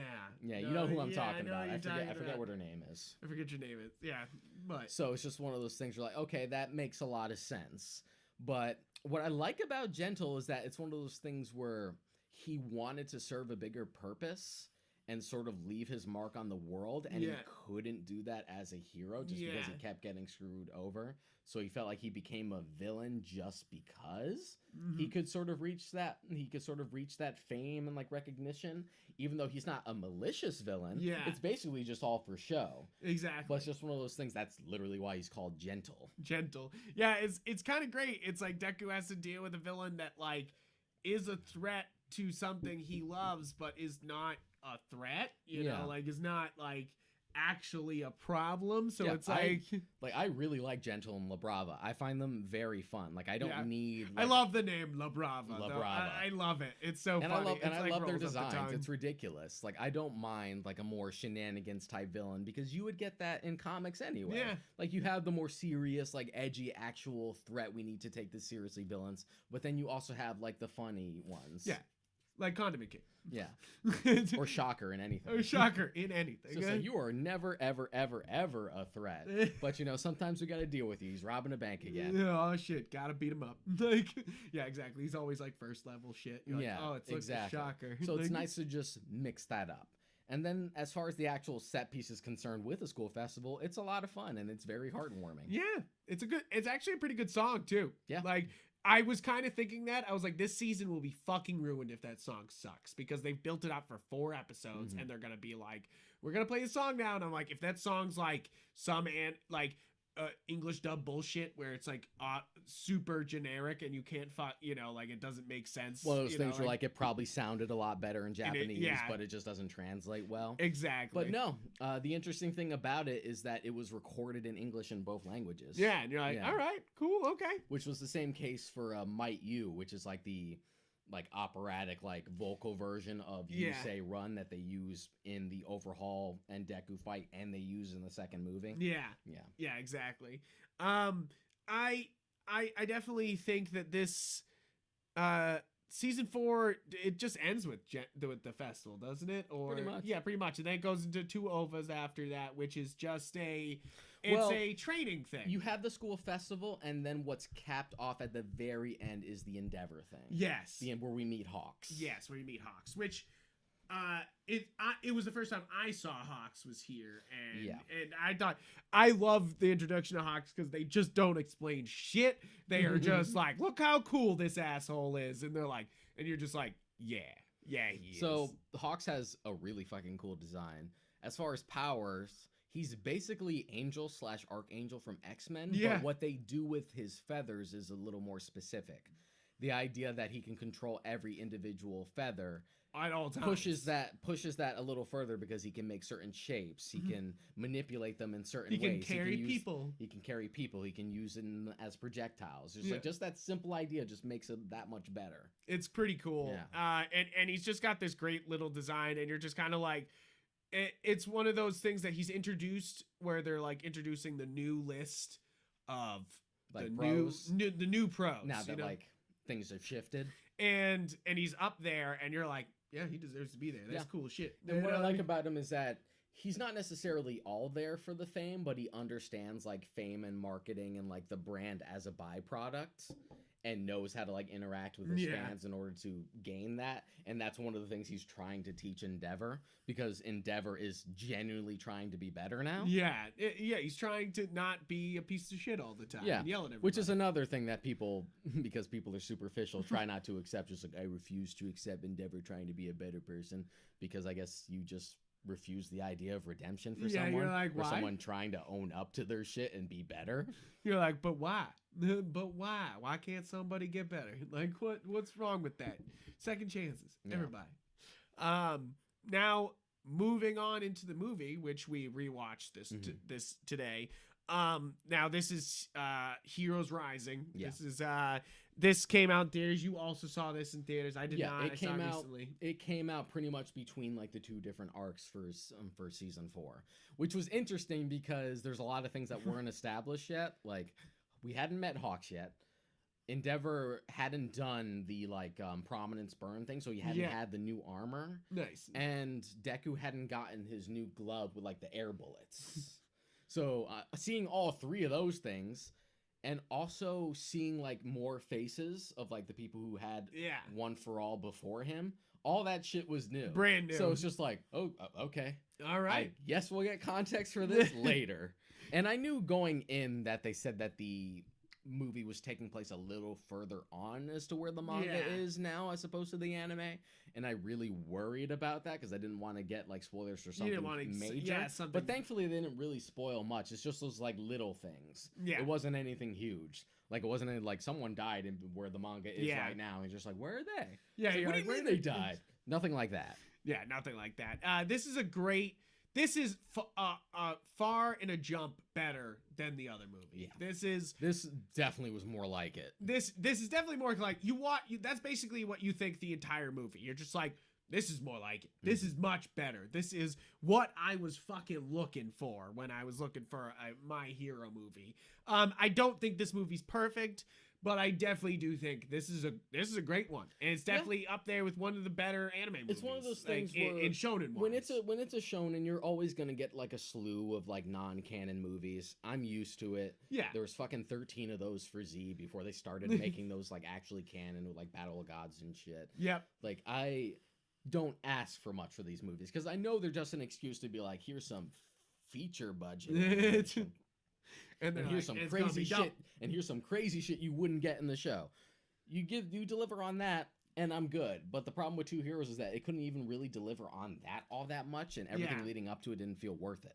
Yeah, exactly. And then so Heroes Rising, it basically it's all gas, no brakes. Mhm. I love this about this movie. Is it basically is like, all right, starting and going. You know, like the heroes are doing some random shit, helping out islanders. What the villains up to? You know, like, and then they're like back to the island. What's the villains up to? You know, like it's a really well paced movie especially in comparison Yeah, to the definitely. other guy. And what I like about it is that even beyond just like these set pieces, I just love the idea that the kids, as like an assignment, are on an island by themselves just doing normal everyday hero work Yeah. and just getting it done, because it's sort of like a glimpse of where their futures could be. Yeah, exactly. And they're away from the teachers, like they're supervising themselves and they're doing a great job, and then you know that like once shit goes down that they'll actually have to again contend with this on their own. Yeah. And that's definitely the great part about this movie is I always expected the adults to step in and save, because that's what the show is half the time. It's them being like, oh, well, we fucked up as kids. Oh, what are we going to do? And then teacher save, you know, like, but that never happens in this movie. This is strictly the kids are all right. He's all right. You know, like it's strictly like just them working it out, you know, like, and it adds a little bit of weight to this, you know, like where you're just like, oh, they gotta. And you also have more this. interesting things to play with. For the most part, most of the class like gets at least little moments to shine throughout. They're able to sort of spread the wealth for the most part. The only one who really gets screwed over is like multi-arms. Yeah. I think he's the only one who just keeps getting beat up. He's just like, but boom. the problem is his power is not that diverse, so I get why they were kind of struggling to like have him do something. They were just like, hey, keep protecting the kids. Yeah, they're like, keep it up. Aside from that, even the villains, even though they're pretty like superficial, like there's not really much to them aside from like really cool powers and aesthetic. You even have that much because the villain of the first movie was lame.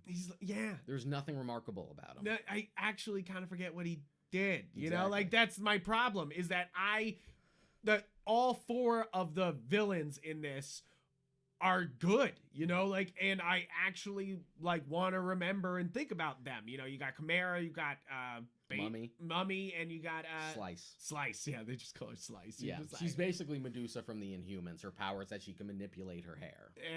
And then you have Nines, of course. Yeah, and he's basically an all for one stand-in. Yeah, which is what's great about this movie is they kind of are like, hey, we want to do the big villain fight, but we can't. Let's sort of do it, and let the kids handle it. And you're like, all right, and they do, you know, like, this is the movie just moves. It starts off with them like doing things around town. You're kind of like, this is delightful, you know, like you're kind of like, this is very nice, and then.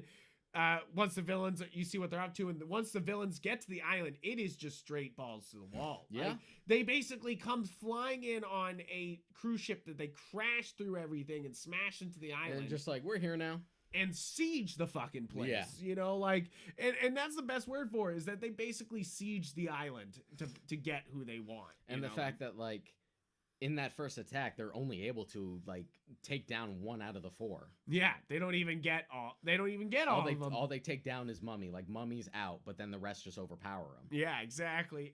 It's pretty great. I first off love the design of Chimera. I think I think he's fucking awesome. I think he's almost a waste to waste him on this movie. He's way too cool. Should have found a way to incorporate him in the show. Chimera is awesome. He's fucking great. I think everybody else is really well done, and I think Nines is, even though he's kind of got a basic villain plot where he's just like, I'm powerful, so everybody's got to be powerful. I want to create a new world. Yeah, you're like, okay, an anime villain. Yeah. You're like, all right, I get it. But he's like, okay, he's got a cool design, and his power set is really dope. Yeah. So you at least have that.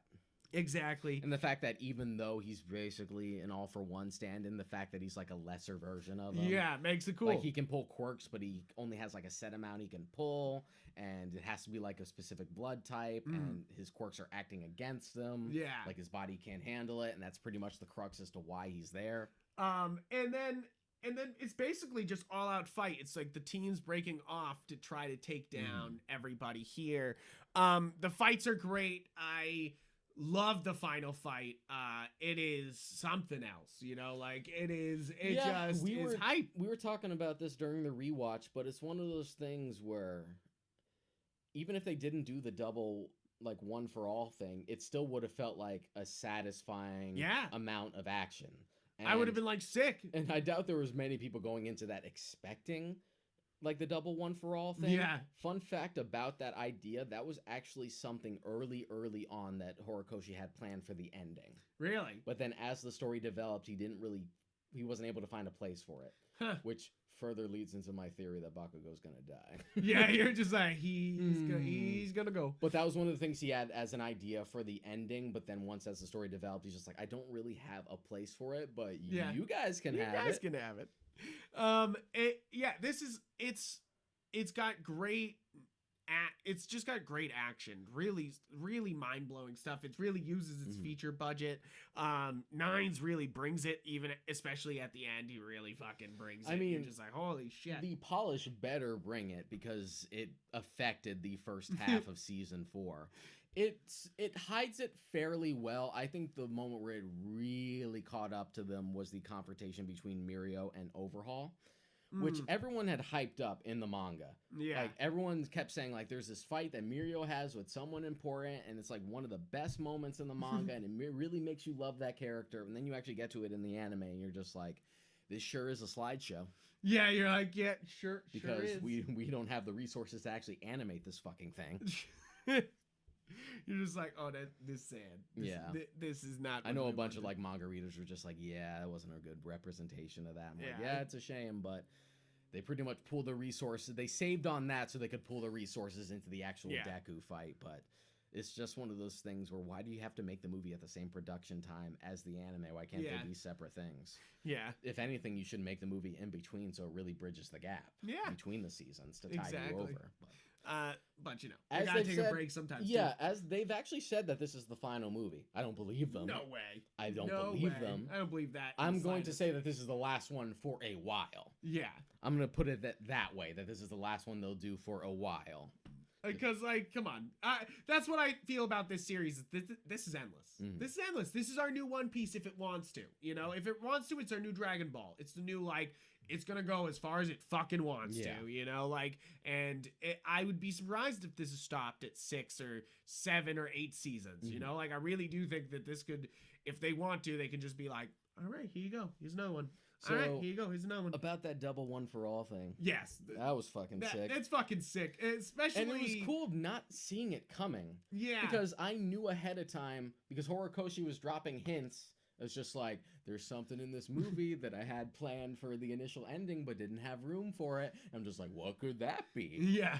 And then you sort of put the pieces together, and I had seen it in theaters, so like the audience with me was also starting to like realize it all together. And then once it actually culminated, see, I definitely just thought, I didn't think it was gonna be double. I thought it was gonna be Super Bakugo. Like, just I really did. Here, borrow this for a while. Finish this off. Yeah, and it's just gonna be Deku like laying there being like, Bakugo, I knew you could do it. You know, like the whole time being like, I knew you could be a hero in your heart, you know, type of thing. They were smart, and they used the excuse for like, well, when All Might gave me the quirk, he still had it for a while, so why wouldn't I still have it?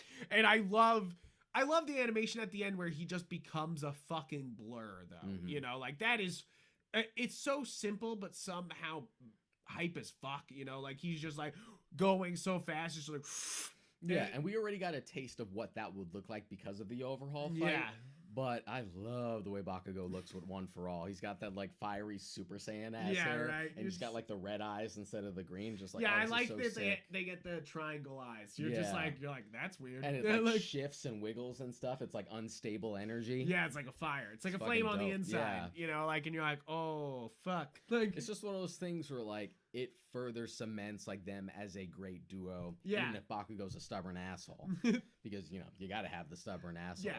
I remember. I think it's a fantastically written friendship. It's actually it's far better than Harry and Draco. It's like, and that's where everyone gets the comparison because obvious like blonde haired asshole. People also say like Zuko and stuff like that, which I keep saying like I can't wait for this Bakugo like character arc to finish just so I can bring up Bakugo, because every time we talk about redemption arcs, the only thing people bring up is Zuko. And it's a great redemption arc, don't get me wrong. It's a good one. But there are other ones, and there are better ones. This one seems like it's leading there. Also, Spike from Buffy has a better redemption arc. And I do have problems with the movie, though. I've said it several times during this podcast. I love the emotional side of My Hero Academia as much as I love the superhero, the fun, the laughs. Yeah. This movie does not have an emotional like pay. You no, know, like because it's a non-canon movie. It's there to fucking. But they even shoot themselves in the foot. They like kind of have this emotional moment of like maybe Deku's gonna give away the power for the first time, which should make you fucking bawl your eyes out. But even during the moment, you're like, nah, that ain't gonna fucking last for very long. You know, like yeah, you're not. Because it's a non-canon movie. Yeah, but like, you know, it just fully takes away from it. And, If this was, it just feels super again, superficial, which is super weird for this show. That's really just that's just the problem of it not being canon. Yeah. If this was officially a part of the timeline, like if Horikoshi wrote it himself or something and it's supposed to bridge the gap between arcs, then you could have done something where it actually has some genuine stakes and changes the status quo. Yeah. But because it's not, we're going to have to wipe the slate clean. So going into that knowing it was going to be that way, because this is what always happens. Yeah, this is an anime movie. It doesn't bother me. Come on. In fact, I have less of a problem with that and more just like the way it's able to sort of fit in the continuity, but also hand wave it away so we don't have to address it later, is sort of ham-fisted. I hate the idea of Bakugo just losing his memory conveniently. Yeah, you're like, okay. I don't care about the things like One for All performed a miracle. You're just worthy enough that it returned to you because you were willing to make that or some shit. Yeah, because they try to keep it ambiguous. That totally bothers me. Bothers me less than the fucking memory thing. Yeah. Where it's just like, somehow Kachan didn't remember. Because I feel like the easiest way to get around that would just be for Bakugo to give the fucking thing back. Yeah, you're just like, wait. He could just pull a Vegeta where he's just like, this is now how I wanted to earn this. Yeah. I didn't want like a handout. Take it back. Take it. Yeah, exactly. I thought that's what was going to happen. That would have totally been in character and would have been bad. It would have worked. And you could have literally just had Bakugo even just do like a sort of on-the-nose thing where he's just like, don't ever bring this up again. Yeah, exactly. And instead to just be like, it miraculously happened, you're like, okay. You know, like, it's frustrating because this was such a good movie. This is great action. It's up there with the great Dragon Ball Z movies of like, just great set pieces, fun action, a great final fight, you know, like, and some stakes. Even you know, if, like, it does sort of lack that emotional core. Yeah. Though I do like the emotion of just like that culmination of like that huge team up. Though. Yeah, exactly. Like that feels satisfying in and of itself. I remember definitely, and that's why I think they think they got away without adding the emotional. You know, is that they were like, but wasn't that great? Because regardless of whether or not just like that never happened, it's still like a cool moment. Yeah, and it'll be one of those standout moments that you think back on with the legacy of the show. Yeah, exactly. I remember when my buddy Rob came out of it, he was just like, dude, that moment, fuck Goku and Vegeta. Fuck Goku. Come on. He's not serious, but it's just one of those things where like we got to hear without years of bullshit to get to it. We just fucking went for it. It's true, they did. They did just go for it. Just like we didn't have to have like decades of bullshit for them to finally be like, okay, fine. Hey, we can do this. Yeah. Like, I'm not using that earring like he always says. He's like, I'm not gonna do that. But you know, like I definitely, you basically get fusion here, but not, you know, like what you're just like, cool, thumbs up, give me the fusion. It's just, I definitely think this movie's good, but that little bit brings down the movie a lot for me. You know, like that the ending's not great, and that there's no real emotional like thing. The only like real emotional thing they do is the little brother running to save his sister, and instead of it being emotional, you're just like, you're so fucking dumb. You know, like instead of it being like, the problem with that is it doesn't come across as Deku being brave. Like in the first episode, it comes across as the little brother being dumb, you know, like, and not understanding that he's about to fuck everybody, you know, like, and that's the problem is that Deku's like running forward and he may put himself in danger, but he's not hurting anybody else. That's what happens when the original author has nothing to do with the writing of the film. Yeah, you're just like, you're trying to make a parallel like to Deku. The reason why it doesn't bother me as much is because I know what this shit is. I understand. I went through 13 movies of this with Dragon Ball. Like, I know none of this shit counts. This isn't the show. This is a movie. This is an excuse for spectacle. Yeah, true. No, it's true. And that's why I have to give it credit that this is fun. This is real good. I'm glad I own it on Blu-ray. One of those things, you know, like you're just like, this is good stuff. I'll keep it, you know, like. Yeah, I have a steelbook of the second movie, and I definitely don't really want to own the first movie. Yeah. Like maybe if it goes like super cheap just to like complete the collection, that's about it. But yeah, I got that on Google Play and I don't need it anywhere else. I'm kind of like, I'm good. But that's pretty much it for the whole plot and everything. I feel like we've kind of touched on most things we want to go through. Is there anything else you kind of want to go through? No, I think other so. than this show, I don't know if we said enough. This show makes me laugh. This show's fucking funny. Like, I don't know if that's said enough. Is that like Dragon Ball makes me laugh, but in like a we had to set this joke up way. This thing makes me. My Hero makes me laugh with just like the characters being themselves, you know, like and obviously that comes from well-rounded characters instead of like Goku beat another guy and now he's a cool guy. Like, you know, like it's definitely it's different, you know, like and I hate to keep comparing Dragon Ball, but it's shonen, you know, like it's just like obviously it's King of Shonen. Yeah, it's the granddaddy. You know, like you gotta be like, okay, well we gotta talk about the granddaddy comparatively. But I really love this show. I think it's so good. I can't recommend it enough to people. And I just can't wait for more. It's one of those shows that like I want it now. I want more. I want this instant. Well, season 5 seems to be back on schedule. Like they're not pushing it to October again. Like we're back to like April for a release date. Nice. So that's nice. From what I hear, the upcoming arc I think we're gonna be in the like upcoming arc for a while. Apparently this next one like lasts a while. Is it a little bit? Yeah. Nice. So I guess shit starts to get real. I dig it. I like it getting real. That's the thing is this show is full of great potential and I just can't wait for And thankfully more. because they're not making another movie for a good while is that we can actually sort of have the consistent polish of the first 3 seasons again. Yeah, definitely. It's definitely a show that keeps up. It most of the time keeps up its consistency, you know, other than those two little dips. Yeah, it's one of those things where like, even at its worst, it still looks better than a lot of shows. Yeah. But it's still one of those things where relatively speaking in this context, it still is a noticeable dip. Yeah, absolutely. Absolutely. So I think that's pretty much it for My Hero Academia. Thank you guys for tuning in. Please remember to, you know, like, subscribe, follow on everywhere. You could be watching this on YouTube. You could be listening to this on any of the podcast platforms. Go watch the show. Go read the manga if you want. Just don't tell us about it. Just don't tell us about it. Yeah, exactly. I really do. Please dive into this. Please tweet at us about this. I'm Yupfrank on Twitter. I'm Oddcrack on Twitter and Instagram. And we want to talk about My Hero with you. If you think My Hero's for babies, we want to hear it. Because a lot of people do. A lot of people don't watch this show and they immediately are like, it's for kids. Why are you watching this? And it technically you know, like, is. It is, yeah. But it's just one of those things where have a heart. Have a heart, man. It's kind of like how I feel for people who complain that Deku cries too much. Just like, what, are you afraid of emotion? Yeah, you all right? Yeah, right. That sounds like more of an issue with you. It's true though. You're like it's good. It's true. It's more of an issue with them. You know, like you're like, are you uncomfortable? I think you have your own problems to sort out.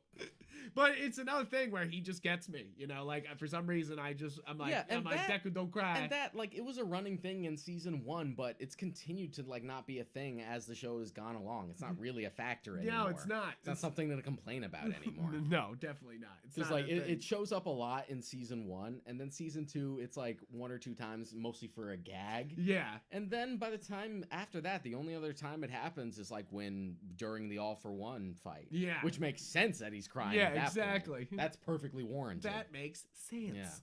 Yeah.